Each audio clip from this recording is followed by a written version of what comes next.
see the sky is blue, knowing that their love is true. Dreams they never knew, and the sky above is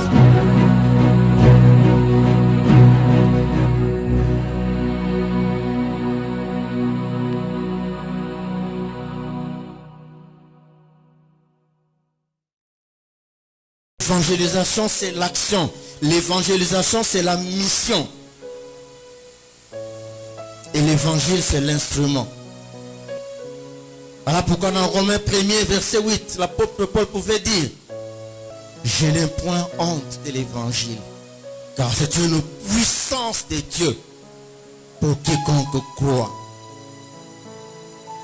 L'instrument par lequel nous évangélisons, l'instrument par lequel nous apportons cette bonne nouvelle du salut, s'appelle l'évangile. Et lorsque nous parlons de l'évangile avec un E majuscule, nous sommes en train de penser à tous les conseils de Dieu révélés dans le Nouveau Testament. Le Nouveau Testament. Et lorsque nous parlons des avec petit E, là il s'agit des livres. Il s'agit de 4 livres écrits par 4 auteurs différents qui étaient disciples de Christ et dans lesquels ils reprennent les ministères, ils reprennent le travail, l'œuvre que le Seigneur a accompli sur la terre.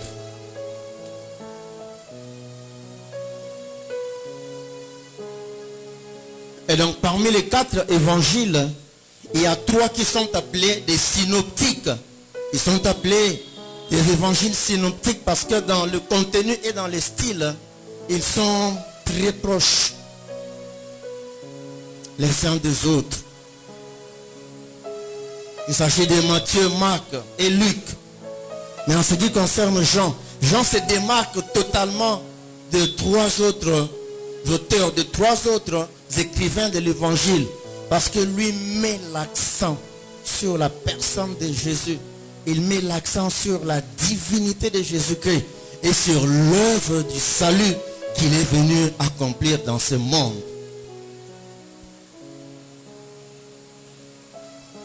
Bien-aimés dans le Seigneur, l'évangélisation, la mission occupe une place importante dans le cœur de Dieu. Annoncer l'évangile pour que les âmes perdues, pour que les païens, pour que les non-atteints, pour que toutes ces personnes, ces masses de gens qui ne connaissent pas le Seigneur Jésus-Christ, le rencontrent. Bien-aimé, préoccupe Dieu au plus haut point.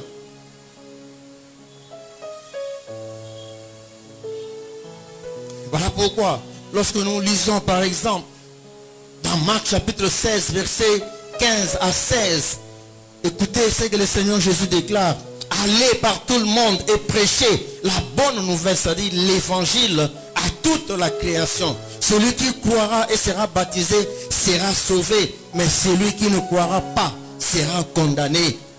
Et Matthieu, dans le chapitre 28, versets 18 à 20, abonde dans le même sens. La Bible déclare: Jésus s'étant approché, leur parla ainsi: tout pouvoir m'a été donné dans les cieux et sur la terre. Allez, faites de toutes les nations des disciples, les baptisant au nom du Père, du Fils et du Saint-Esprit, et enseignez-leur à observer tout ce que je vous ai prescrit. Et voici, je suis avec vous jusqu'à la fin du monde. Et plusieurs autres passages de l'Écriture viennent renforcer cette vérité que l'œuvre de l'évangélisation, la mission, le salut des âmes occupe une place importante dans le plan de Dieu.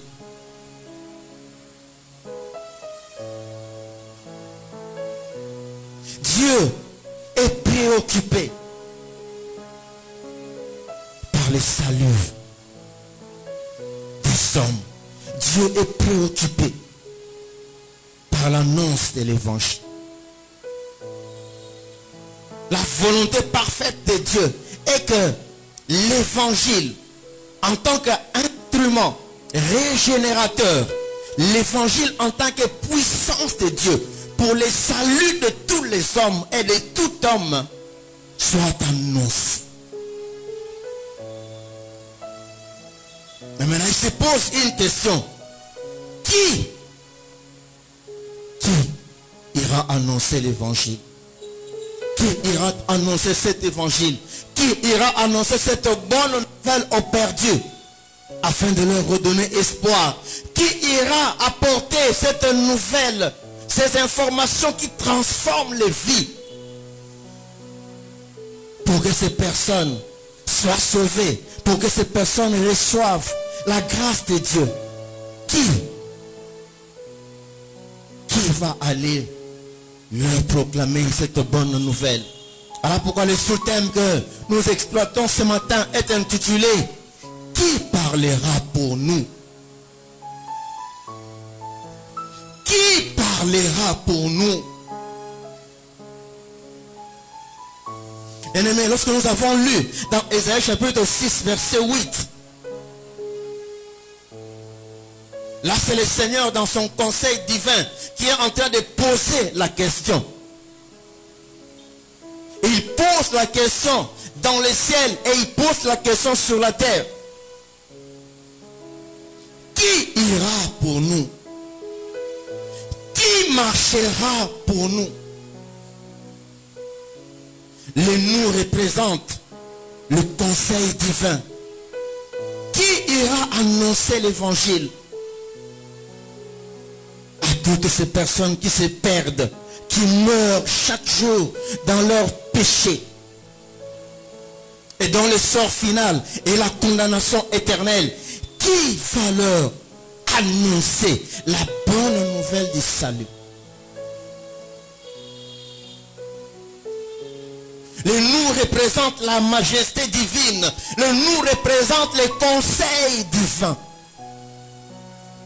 Mais dans notre sous-thème de ce matin, lorsque nous posons la question, qui ira pour nous?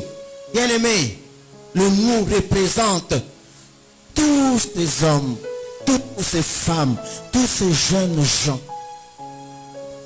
qui vagabondent au jour le jour, qui marchent, que nous voyons dans nos familles, que nous voyons dans la rue, que nous voyons aux abords du stade des martyrs, que nous voyons partout. Toutes ces personnes qui ne savent pas distinguer le bien du mal, ce sont eux qui posent la question. Et cette question, il la pose à moi, il la pose à toi, il la pose à nous, il la pose à l'église. Qui parlera pour nous, nous qui sommes perdus? Nous qui ne connaissons pas la voix du Seigneur, qui nous aidera? Qui viendra nous apporter la bonne nouvelle afin que nous aussi, nous puissions expérimenter le salut de Dieu? Qui parlera pour nous? Mais le travail des avocats, c'est de plaider les causes des gens, même les causes en apparence les plus perdues, même les causes qui énervent la conscience. Mais aux yeux d'un avocat, et en raison de sa responsabilité, de sa mission, il doit se battre. Ce n'est pas pour obtenir l'acquittement du coupable, mais tout au moins obtenir une réduction sensible de sa peine et de sa condamnation. Aujourd'hui, le monde cherche des avocats. Aujourd'hui, le monde cherche des plaideurs. Aujourd'hui, tous ces gens qui passent pendant que nous sommes en train de prier sont en train de chercher quelqu'un qui va les arrêter en cours de route, quelqu'un qui va s'approcher d'eux pour leur dire: frère, Dieu vous aime. car Dieu veut vous sauver. Ma soeur, abandonne cette vie de péché et viens au Seigneur. Ils attendent. Mais où sont ces gens? Où sont ces missionnaires?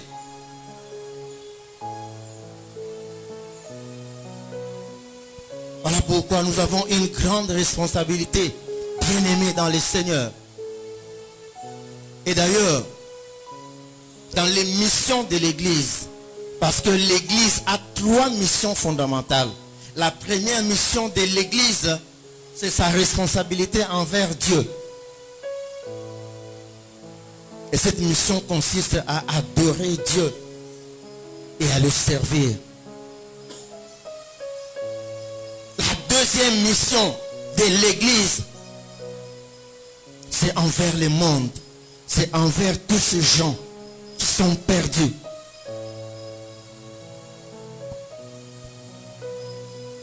L'Église a la responsabilité de leur annoncer l'évangile, de leur annoncer la bonne nouvelle du salut. Et la troisième mission de l'Église, c'est envers ses membres, c'est envers elle-même. Et cette mission consiste à édifier l'Église, à la préparer au retour du Seigneur Jésus-Christ. Église Cité de Lumière, nous avons une grande mission. Même rien qu'ici, dans le secteur dans lequel nous nous trouvons, il y a beaucoup de gens qui ne connaissent pas encore Christ. Il y a beaucoup de gens qui prient dans des sectes. Il y a beaucoup de gens qui prient de faux dieux. Et ils ont besoin d'écouter la bonne nouvelle. Mais qui ira vers eux?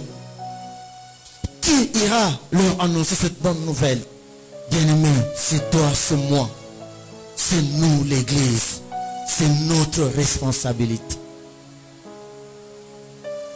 Rapidement, je voudrais aborder 3 raisons. Je voudrais aborder 3 attitudes négatives que nous, chrétiens, nous avons vis-à-vis de ceux que nous appelons les païens, les non-atteints, les gens qui ne connaissent pas Dieu. Bien-aimés, il y a 3 choses. Il y en a beaucoup, mais nous avons retenu 3 choses qui nous empêchent d'aller vers ces gens, leur annoncer la bonne nouvelle. La première des choses, c'est l'indifférence. C'est notre indifférence, bien-aimés.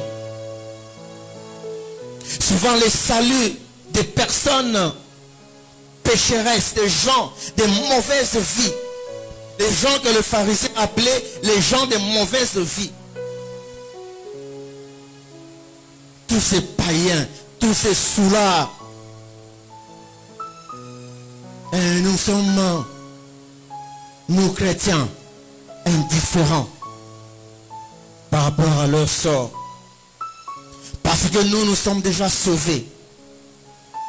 Et nous disons que s'ils sont condamnés, s'ils vont en enfer, que nous importe. Nous sommes déjà sauvés.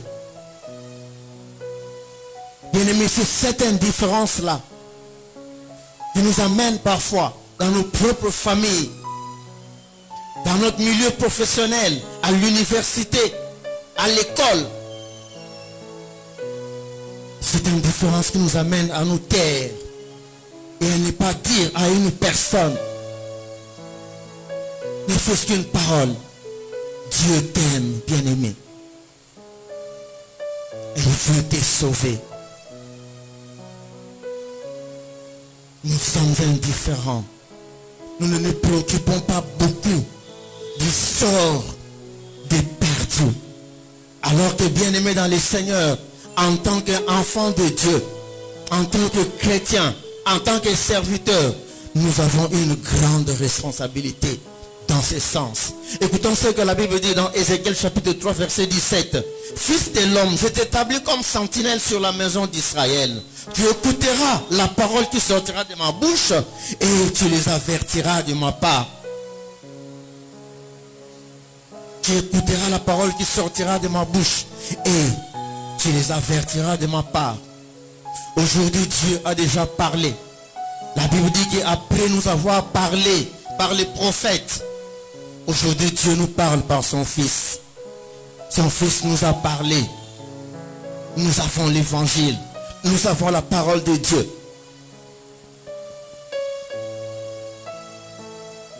Si nous annonçons cette parole, est-ce que nous avertissons les gens du danger qui arrive? Est-ce que nous avertissons les gens du jugement qui arrive sur ce monde? Parce qu'il n'y a plus de temps. Le Seigneur revient bientôt, bien-aimé. Tous les signes qu'il a annoncés, ce sont déjà quasiment tous accomplis. Les deux derniers signes sont l'annonce de l'évangile jusqu'aux extrémités de la terre. Être annoncé, bien-aimé, jusqu'au pôle nord où habitent les Esquimaux, dans la forêt équatoriale où habitent les Pygmées. L'évangile est en train d'être annoncé. Et le deuxième signe, c'est la multiplication du mal. Observez, bien-aimés, autour de vous combien le mal se multiplie chaque jour qui passe. Il y a seulement quelques jours, 2 pasteurs femmes se sont mariés dans une église protestante. C'était aux États-Unis. Elles se sont mariées. 2 pasteurs femmes se sont mariés. Bien-aimés, observez la recrudescence du mal. Observez la multiplication du mal sous toutes ses formes. Bien-aimés, c'est un signe du temps de la fin. C'est un signe qui annonce d'une manière inéluctable le retour du Seigneur Jésus-Christ.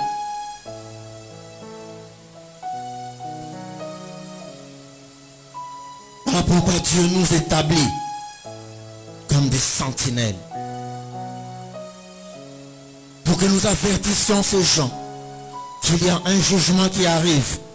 Pour que nous avertissions ces gens qu'il y aura un moment où le Seigneur viendra prendre, il viendra enlever son église, c'est-à-dire tous ceux qui lui appartiennent. Et ensuite viendra sur la terre une grande tribulation, des moments difficiles, des moments de douleur, des moments de souffrance. Une souffrance indescriptible s'abattra sur cette terre, sur tous les impies et surtout les incrédules. Alors sauvez-vous aujourd'hui de cette génération perverse. Annoncez, bien-aimés, à vos collègues en classe qu'ils se sauvent de cette génération perverse. Annoncez, bien-aimés, à vos collègues au service qu'ils se sauvent de cette génération perverse que Dieu va détruire. Le mal se multiplie et se diversifie chaque jour. Bien-aimé, c'est un signe certain que la fin approche. Et en tant qu'Église, en tant que chrétien, enfant de Dieu, sauvés, nous sommes sauvés pour servir. Nous sommes sauvés pour sauver aussi les autres. Nous sommes sauvés pour sauver ceux qui ne connaissent pas encore Dieu. Parce qu'il n'y a plus de temps, bien-aimé. Parce qu'il y a urgence. Il y a urgence, bien-aimé, dans le Seigneur. Il y a une urgence absolue d'annoncer l'évangile. Pour que le plus grand nombre soit sauvé. Dieu ne nous demande pas de sauver tous les hommes. Mais Dieu nous demande tout simplement d'annoncer l'évangile. Et de sauver, de gagner les plus grands nombres. Dans Ézéchiel 33, verset 6, bien-aimés, écoutez cette parole. Si la sentinelle voit venir l'épée, c'est-à-dire les jugements de Dieu,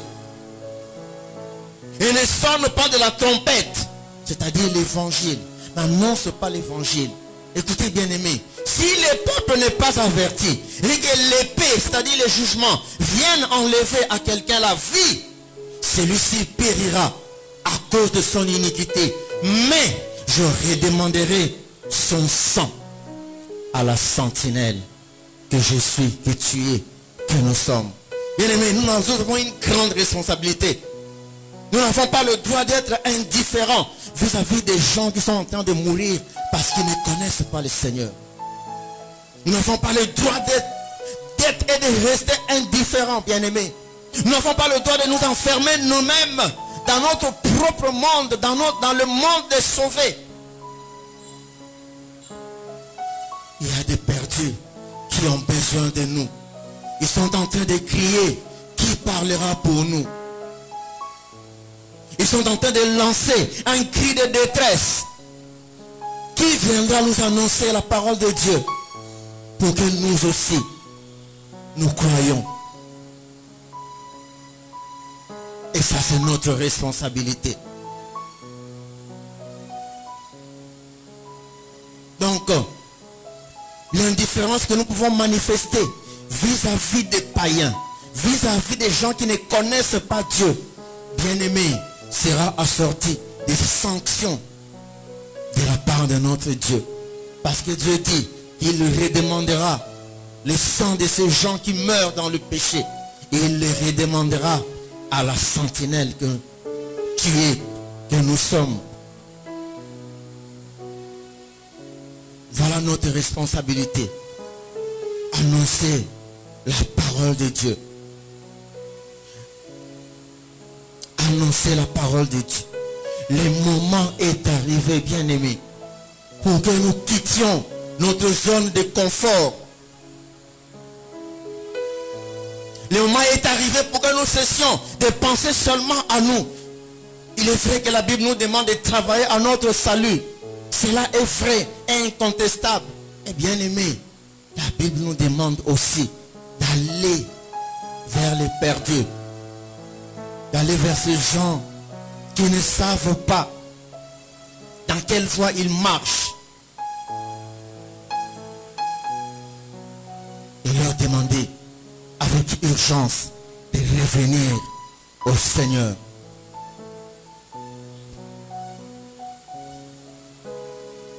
Quittons cette attitude, bien-aimés. Cessons d'être indifférents vis-à-vis des gens qui ne connaissent pas Dieu.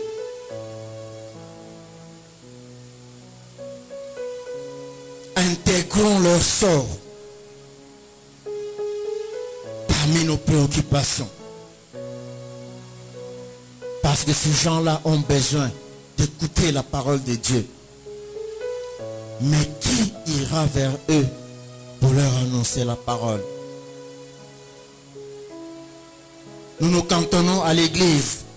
Nous nous limitons à l'église. C'est bien, bien aimé.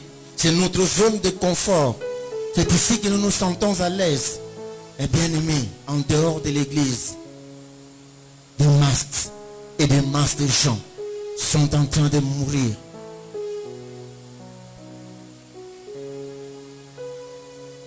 Et le Seigneur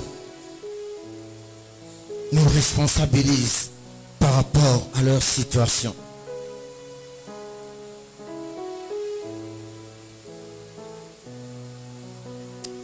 Alléluia.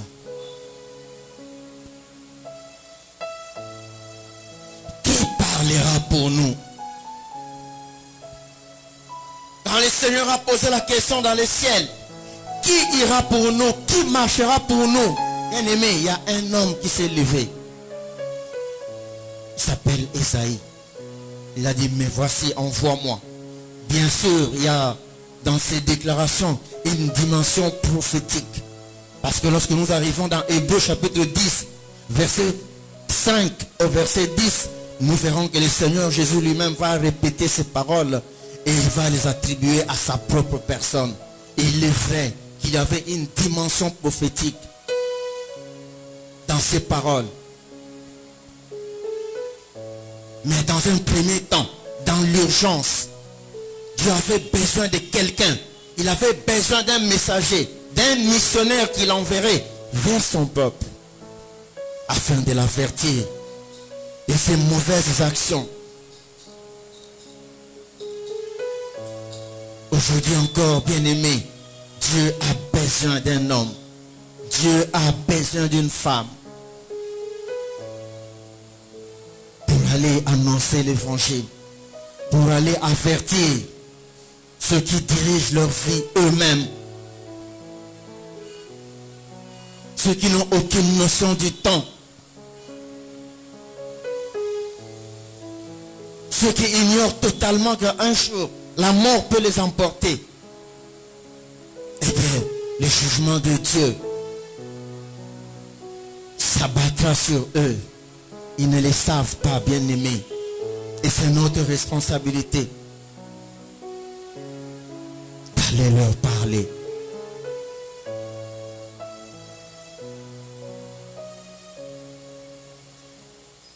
Est-ce que je parle ce matin à quelqu'un?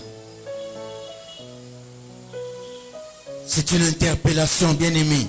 C'est une question. Qui parlera pour nous? Qui parlera pour nous? La deuxième attitude qui nous empêche d'aller annoncer au perdu la bonne nouvelle, bien-aimé, c'est le mépris. Le mépris. Le mépris. Le mépris est un sentiment par lequel on juge une personne ou une chose indigne d'estime, indigne d'égard ou d'attention. Le mépris, bien-aimé, c'est le dédain, c'est l'aversion, l'antipathie, la répugnance, le dégoût. Le mépris, bien-aimé, c'est le refus d'aimer ou d'apprécier quelqu'un ou quelque chose. Bien-aimés dans le Seigneur, lorsque nous regardons les caractères, les comportements, l'habillement, l'accoutrement de ces gens que nous appelons les païens, bien-aimés, ces choses nous énervent. Vous savez pourquoi ces choses nous énervent? Parce que inconsciemment,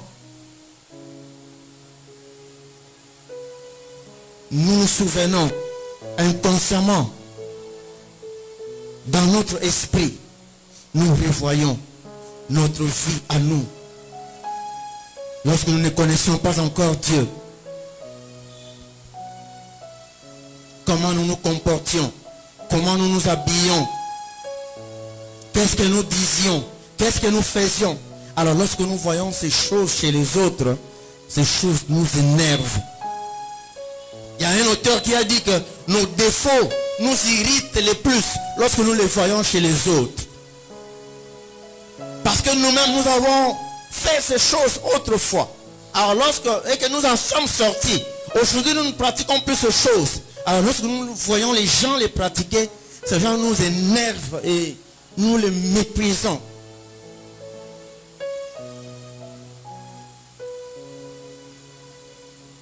Quelquefois nous sommes même prêts à les injurier.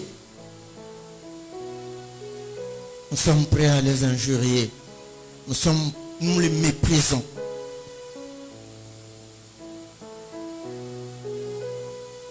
Si je pose la question à une jeune sœur ici, et que pendant que vous marchez dans la rue, il y a un jeune homme qui vous aborde, n'est-ce pas? Avec des locks sur la tête, des boucles d'oreilles, des tatouages sur le corps. Et il commence à vous dire, ah c'est Ronta, il est là au fort. Chaque fois il les caca comment la sœur de Cité des Lumières qui vient à l'église, comment va-t-elle réagir? Et loin, Satan, arrière de moi Satan. Celles qui ont l'injure facile peuvent même injurier. Nous méprisons les païens. Nous méprisons les gens qui ne connaissent pas Dieu.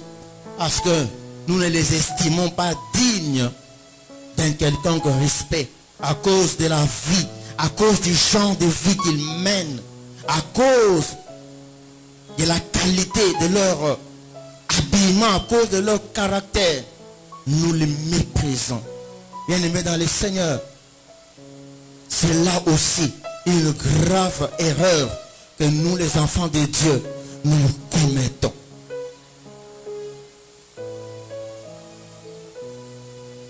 Ces gens que nous pouvons mépriser aujourd'hui sont aussi dans nos familles.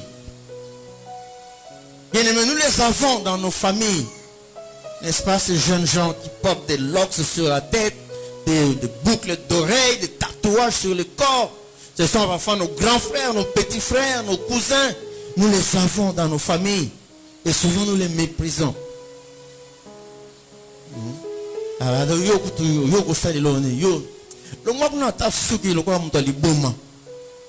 Et souvent sans notre réaction. Mais est-ce que nous avons le souci de leur annoncer l'évangile? Parce que l'évangile, c'est la puissance de Dieu pour le salut. C'est la puissance régénératrice et transformatrice de Dieu.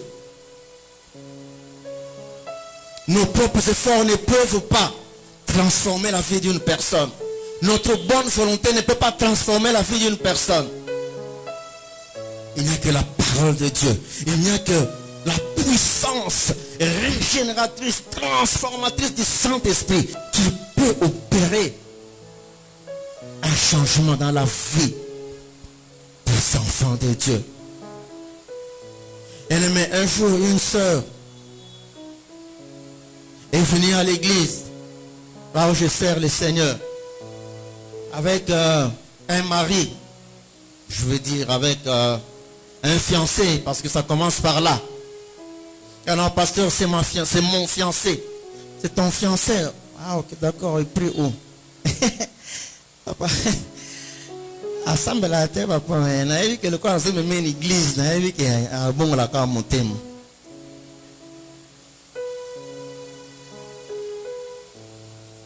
Est-ce que tu es sûr de ce que tu dis? Oui, papa, Nzamba au salaka. Ennemi, nous n'avons pas le pouvoir de transformer le cœur d'une personne.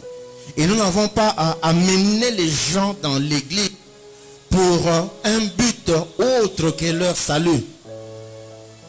Ah, je vais peut-être choquer quelqu'un ce matin. Bien-aimé, notre responsabilité, c'est d'annoncer l'évangile.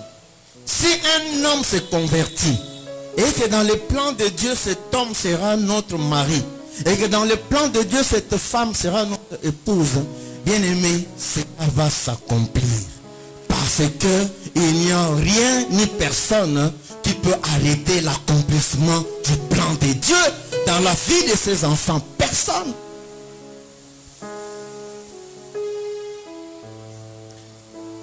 Mais ne contacte pas avec un païen, avec une païenne et la mener à l'église pour dire que non, pasteur, moi c'est dans la yo. Ah bon, on a mon thème. Bien aimé, attention. C'est un grand risque que vous prenez parce que bon, la mon thème, c'est l'affaire du Saint-Esprit. Est-ce que je parle aux jeunes frères, aux jeunes sœurs qui sont ici? Nous respectons vos sentiments, nous respectons vos ambitions. Mais attention, nous sommes aussi là pour tirer la sonnette d'alarme. Attention, attention sur ce chemin-là.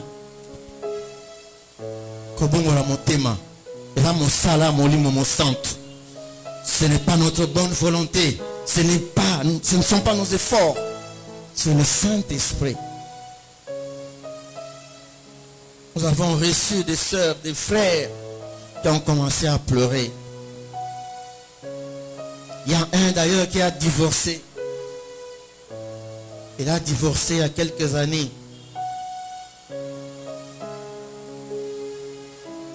Il nous a écrit pour que nous puissions l'autoriser à se remarier. Vous vous rendez compte? Il n'a pas tenu compte des prérequis au départ. Il s'est engagé. Il n'a pas tenu compte des avertissements. Il s'est engagé. Et à un moment donné, les choses se sont corsées. Et finalement, c'est un divorce qui s'en est suivi. Et aujourd'hui, il écrit au pasteur que nous sommes pour que nous puissions l'autoriser à se remarier. Dites-moi quelle réponse nous allons lui donner. Qui peut répondre ici, si vous voulez? Qui veut bien répondre? Quelle réponse devons-nous donner à ce frère? Lorsqu'il allait se marier, lorsqu'il s'engageait, nous l'avions averti. Mais quand son cœur brûlait pour cette jeune femme, il a passé outre toutes les recommandations que nous lui avions données à l'époque. Devons-nous l'autoriser à se remarier? Je pose la question à l'église, parce que ce sont des choses qui nous concernent. Devons-nous l'autoriser à se remarier?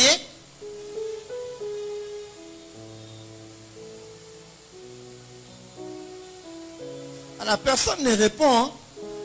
Et ça, c'est la responsabilité du pasteur. C'est sur le pasteur qu'on jette la pierre. C'est le nom du pasteur qui sera vilipendé. C'est le nom du pasteur qui sera traîné dans la boue. Ah, le pasteur a refusé. Écoute, nous jeunes, il fallait passer à Makaka, et comme ça, le nom du pasteur est galvaudé, traîné dans la boue, calomnié, humilié. Mais lorsqu'il s'est engagé, il n'a pas voulu entendre la sonnette d'alarme. Écoutez la parole de Dieu, jeunes gens, vous qui n'êtes pas encore mariés. Le mariage est une bénédiction de Dieu. Mais le mariage est également un domaine important. C'est un terrain glissant.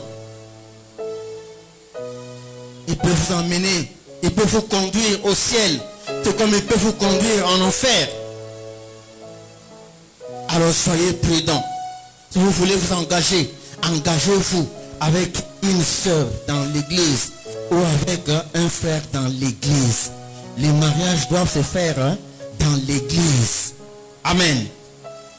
Là où nous sommes sûrs que ce sont des enfants de Dieu. Et non pas en dehors où nous courons les risques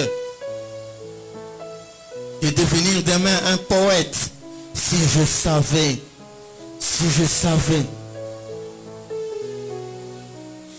Moi c'est mon sous-soko bala. Nzoka. Chanter, les pas chanter dans ça. Moi c'est mon sous-soko. Souvent on chante ça aussi dans les mariages. Moi c'est mon sous-soko bala. Nzoka au bali makambo. Ewanotanga makambo.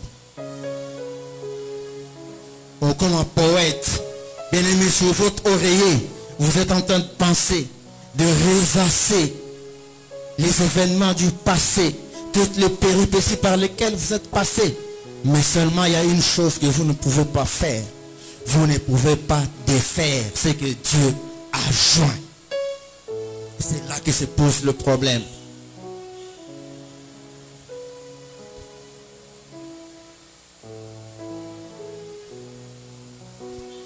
Bien-aimés dans le Seigneur, c'est nous l'église, c'est toi et c'est moi qui avons la responsabilité d'annoncer la bonne nouvelle aux gens qui ne connaissent pas encore le Seigneur.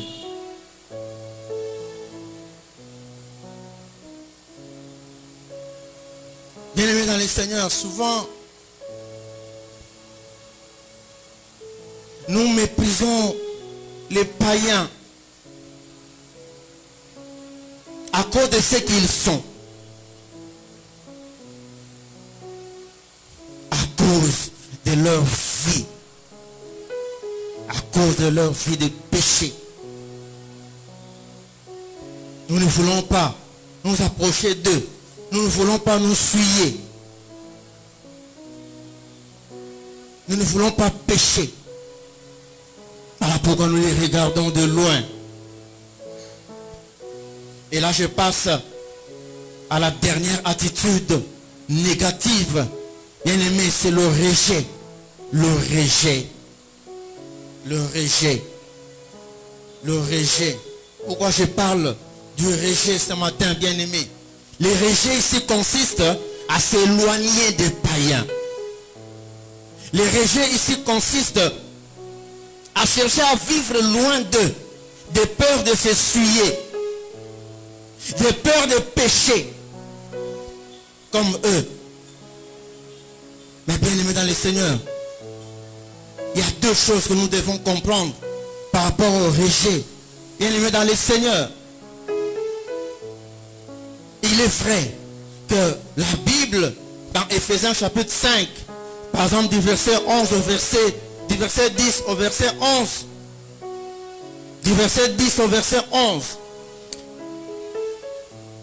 il est écrit: examinez ce qui est agréable au Seigneur et ne prenez point part aux œuvres infructueuses des ténèbres, mais plutôt condamnez-le.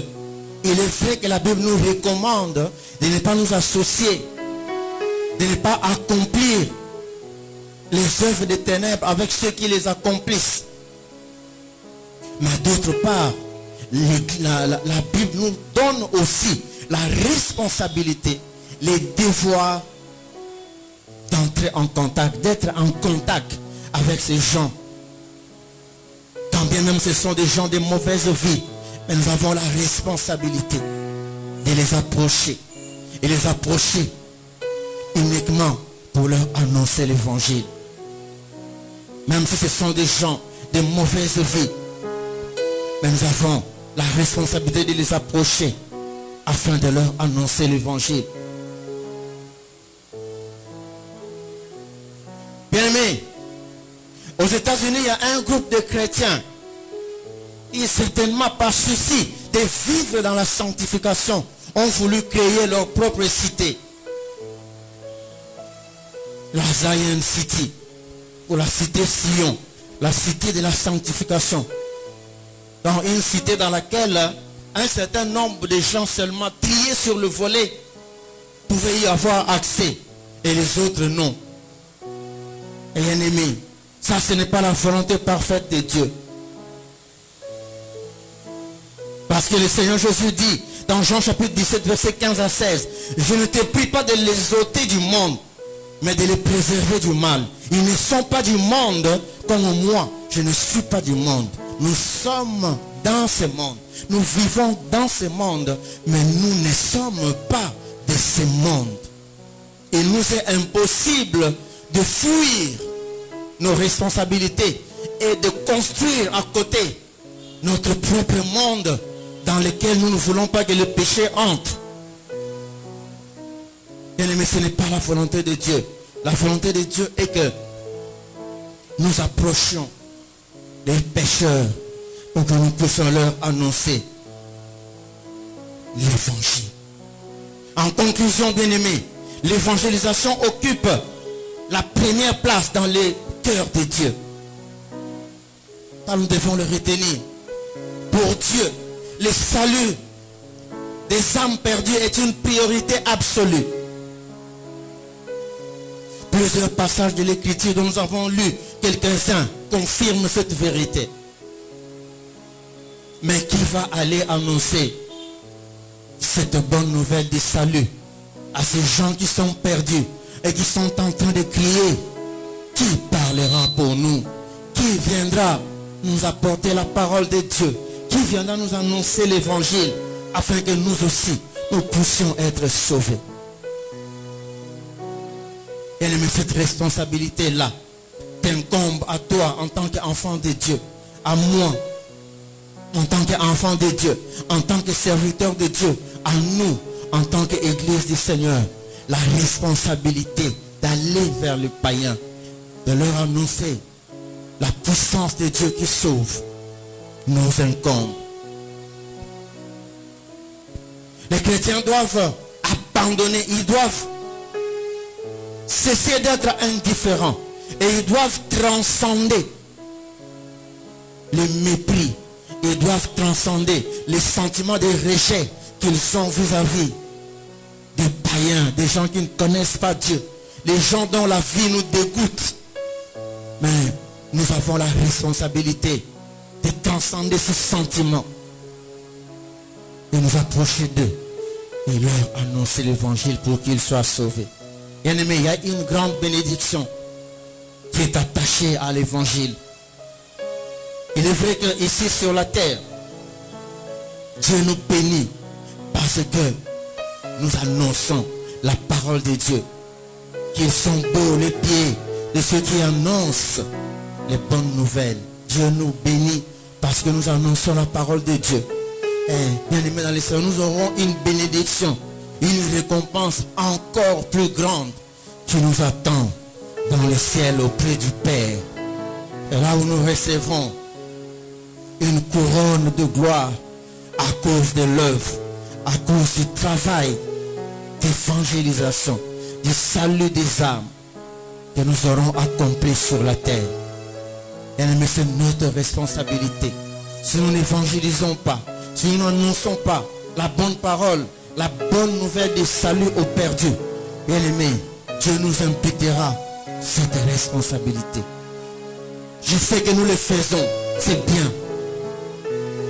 Mais Dieu veut que nous le fassions davantage. Que nous nous engagions davantage. Que nous revêtions des entrailles de compassion. Et que nous considérions les perdus comme des personnes dont Dieu a besoin. Ce sont nos frères et ce sont nos sœurs. Bien-aimés, approchons-nous d'eux. Non pas pour mener une vie de péché avec eux, mais approchons-nous d'eux pour leur annoncer l'évangile. Pour leur demander d'abandonner leur mauvaise vie et de venir au Seigneur. Bien-aimés, ce matin, je voudrais que nous puissions nous lever et que nous puissions dire un mot au Seigneur